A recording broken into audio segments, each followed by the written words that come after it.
Merci, Monsieur le Président, Madame la Ministre, Madame la Présidente de la Commission, Madame la rapporteure, mes chers collègues. Sur les recommandations de la mission Mettling, était publiée au printemps l'ordonnance relative à la représentation des travailleurs indépendants des plateformes.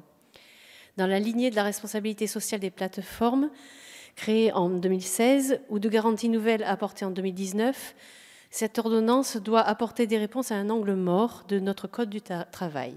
En effet, l'essor des plateformes d'emploi a été accompagné par la création d'un néologisme, l'ubérisation. Celui-ci se traduit comme la création de nouvelles formes d'emploi toujours plus précaires. De fait, ces catégories de travailleurs disposent à ce jour de droits assurantiels à minima et voient leurs conditions de travail dictées unilatéralement par les plateformes et leurs algorithmes. Afin de sortir de cette zone d'ombre, et alors que les tribunaux français, européens et européens reconnaissent le lien de subordination qu'il peut exister entre des travailleurs et leurs plateformes, plusieurs options étaient possibles. L'une d'elles, la présomption de salariat, aurait permis l'octroi par défaut de statut de salarié à l'ensemble des travailleurs des plateformes. Toutefois, il faut le dire, si le salariat peut faire partie des revendications majoritaires des livreurs, ce n'est pas le cas des chauffeurs VTC qui souhaitent être indépendants, mais alors vraiment indépendants des plateformes, c'est-à-dire autonomes. Aussi, à l'issue des travaux de la mission Mettling, par ces ordonnances que vous nous demandez de ratifier et par une nouvelle habilitation, vous faites le choix du dialogue social.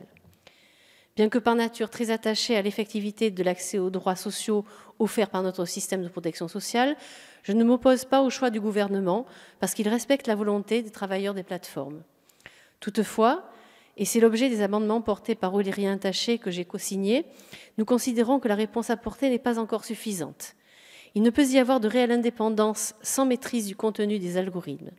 Aussi, nous demandons à ce que l'autorité de régulation sociale des plateformes d'emploi puisse avoir accès aux informations relatives à la mise en œuvre des algorithmes et à la manière dont les plateformes collectent et utilisent les données personnelles des travailleurs.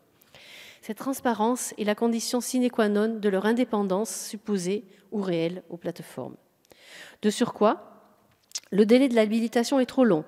Entre le vote de l'article 48 de la LOM et ces habilitations, il faudra attendre plus de 2 ans, alors que partout ailleurs, la régularisation de ces secteurs est en marche. Les travailleurs des plateformes dénoncent les délais dilatoires des plateformes pour mener les négociations. Il faut au plus tôt et avant les prochaines élections présidentielles définir un cadre de négociation clair et stable. C'est de la responsabilité de l'État de donner la main aux travailleurs pour mener leurs négociations sur leurs conditions de travail. Enfin, ces ordonnances ne sont qu'une réponse partielle aux multiples difficultés rencontrées, et je l'ai évoqué au début de cette intervention, en particulier leurs droits sociaux qui ne leur permettent pas de disposer de vraies couvertures sociales. Notre système de sécurité sociale ne peut les laisser à côté, alors que le Haut Conseil de financement de la protection sociale a pointé l'inéquité dont ils sont victimes par rapport aux salariés et aux autres indépendants. La responsabilité sociale des plateformes n'a pas permis une vraie couverture des accidents du travail. Il faut les faire entrer de plein pied dans la branche AT-MP. Leur bas salaire les contraint à des cotisations à minima et donc à des droits sociaux minimum. Il faut que leurs droits à la retraite, au chômage, soient assurés. Chers collègues, pour les travailleurs de plateforme, nous ne pouvons plus nous permettre de laisser passer les trains. Il est nécessaire, dès à présent, de leur donner les outils pour qu'ils puissent prendre leur destin en main et disposent de droits effectifs. Je vous remercie.